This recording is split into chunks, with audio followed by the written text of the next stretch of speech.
The moment the wife thought she had freed herself from the handcuffs, a second husband crawled out from under the bed. He pulled out a pair of handcuffs, pushed her onto the bed, and then swallowed a little blue pill, ready to reignite the passion with his wife. But at 50, the excitement overwhelmed him. Just as he was about to begin, his heart failed, shaking violently, and he died, right on top of her.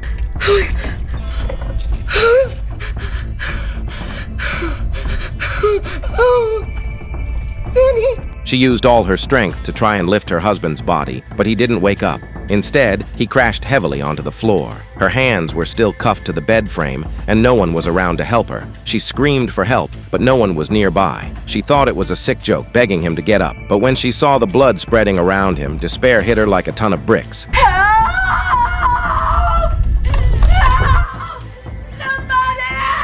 The sky darkened as she cried herself dry, but then she heard something outside the door. She quickly called out for help. The shadow grew closer, and to her horror, it was a stray dog sneaking in. Its eyes were glowing with hunger, and it moved towards her husband's lifeless body. She kicked with all her might, shouting at the dog to back off. But the strong scent of blood lured the dog closer. It eagerly licked the blood off the floor, unconcerned by her cries, even grabbing her husband's arm, ready to feast. The woman struggled with all her might, but the handcuffs only allowed her to move up and down. She finally grabbed a book from the nightstand and threw it at the dog. Watching the dog tear into the flesh, she cried uncontrollably. But then, in an instant, something unbelievable happened. Her husband suddenly crawled out from beneath the bed. What the hell?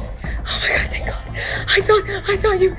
My goddamn arm. She hurriedly explained to him, but when she looked again, her husband was still lying on the floor. Two husbands were in the same room, and she had no idea what was happening. Well, I'm pretty sure you just lost your mind. But seeing a dog eating your husband will do that. I mean, if you're gonna have a mental breakdown, that's a pretty great excuse. Right. He smiled, reminding her not to waste time. The only one who could save her now was herself. Her eyes scanned the room, landing on the handcuffs. With all her strength, she fought to break free, gritting her teeth through the pain from the cuffs. Luckily, her small hands were able to slip out.